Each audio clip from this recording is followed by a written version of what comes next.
My grandma and great-grandma, the survivors, and my parents are older parents, and my grandparents, most of them passed away when I was really young, so I didn't really get to talk to them at all. But my great-uncle has always been like a grandfather to me. He was a baby survivor of the Holocaust. He came to every art show I had when he was in Miami.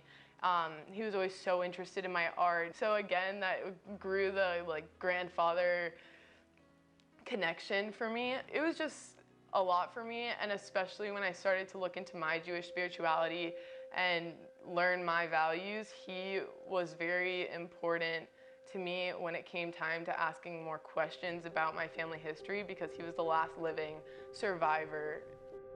My freshman year of high school, a group of sophomore boys approached me on Multicultural Day, and when I was coloring my Israel flag, they offered, and they actually drew swastikas on it instead. That was the first time I'd ever experienced any anti-Semitism in my life, and I was just in shock. My mom was furious. I think my Italian side kicks in. I think it's a side that Danielle doesn't really like me to have, because I'm ready to go down and do battle, so to speak. And Danny said, no, this is my fight. I'm going to handle it.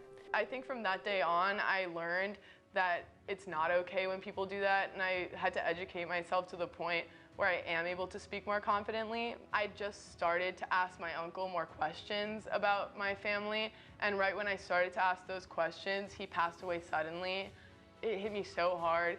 Like, why didn't I ask more questions? Why didn't I care more? Why didn't I try harder? Why didn't I call more?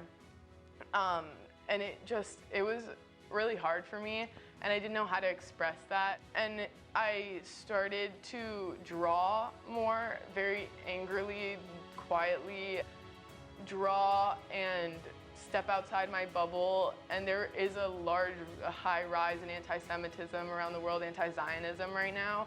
And all of these things were just building up inside of me, all this anger that I couldn't express the way I wanted to. So instead I put it into my art.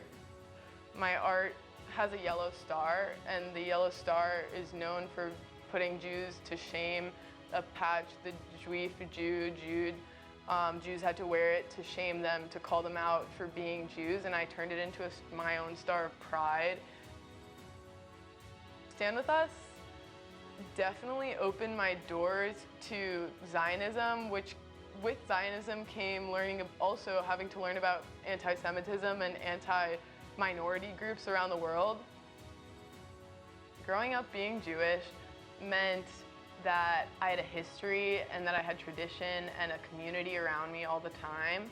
Being Jewish to me was about carrying on my history and knowing that my grandparents were Holocaust survivors and that they fought so hard to survive, that it's my job to continue this legacy and continue being Jewish, because it's an honor to me to identify that, and I don't know who I would even be at all if I wasn't Jewish.